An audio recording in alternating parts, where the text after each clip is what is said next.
Let's start with a look back at the weekend. We had another double-header of Players' Championships in Wigan, and starting off with the winner on Saturday, Krzysztof Ratajski, back in the winner's circle. He won Players' Championship 9 for the Polish Eagle. Can this be a springboard for him to push back into the world's top 16 this year?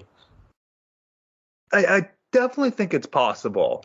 He needs to bring this onto the big stage. And we haven't seen him on the big stage nearly as much as we had it's hard to say in previous years because due to COVID, we didn't have that many Euro Tours for a couple of years. But for about 4 or 5 years now, he's been a seed and he's been at all the Euro Tours. And this year he finally dropped out, just barely. He has been the top seed or the second seed to the Euro Tour qualifiers. But he had to go to them. And for the first 4 Euro Tours this year, he's only made it through to 1. And when we saw him, he played pretty well, forcing Geraint Price to a last leg decider, which, I mean, if you're even hanging with Geraint Price right now, you've had to play well. But he didn't look that good in the first round against Bradley Brooks. When we saw him at the Masters against Dirk van Dijvenbode, he didn't look that good. He did look okay in the UK Open, but also lost to Dirk van Dijvenbode. We haven't really seen him on the stage, and when we have, he hasn't been getting results even when he has been performing. And if he's going to move back in the top 16, he's going to need to win on the stage. He's going to need to get to the Euro Tours, and he's going to need to win matches at the Euro Tours. And so far this year, he hasn't been getting there, and he hasn't been performing on the big stage. That said, he's looked really good in the Players' Championships. Okay, obviously you have to be good to win one, but he won one right after making a final. And so far this year, across the 10 Players' Championship events, he's 9th in averages. That's top 10 caliber. And it's not just, one event. It is now over a space of a third of a season.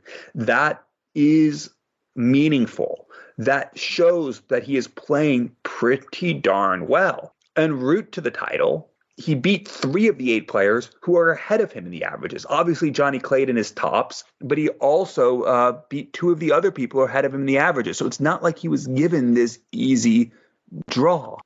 He's playing really well in the Players' Championship events, and that's where he historically made his name. But he needs to step up his game on the big stage. By winning this event, by making another final, he's no longer a worry that he's going to miss out on the World Match Play or miss out on the World Grand Prix. And if he was missing out on those events, his ranking would keep dropping because he played in all those last year and the year before and the year before that, which means the 2 years ago ones are going to be dropping off.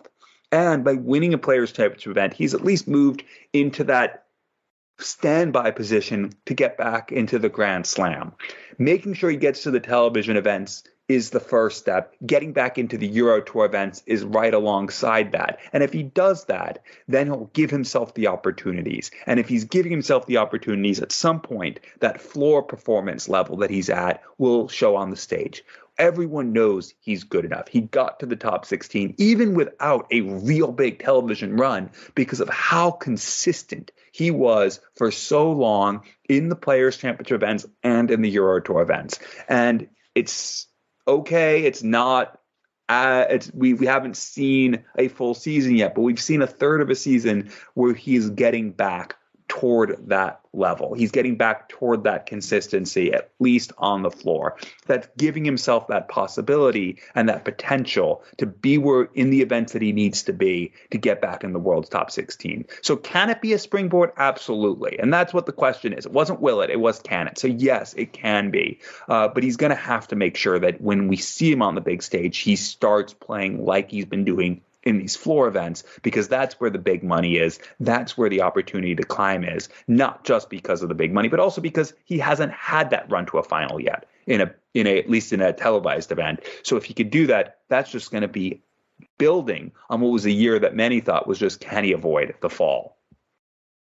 Yeah, I think you're right there. And I'll come on to talk about bigger occasions that might be coming up from soon, but just on the title at the weekend. And I think if you asked any player, they'd say there's never a bad time to win a Players' Championship title, but there can be better times to win one. And you look at a player like Krzysztof Ratajski, as you say, just made that final a month ago, but getting back in that winner's circle, it is going to give him confidence. And he is someone that not so long ago, you go back 4 or 5 years, he was someone that was picking up these floor titles in the PDC very regularly. You go back to 2018 when he didn't have a tour card.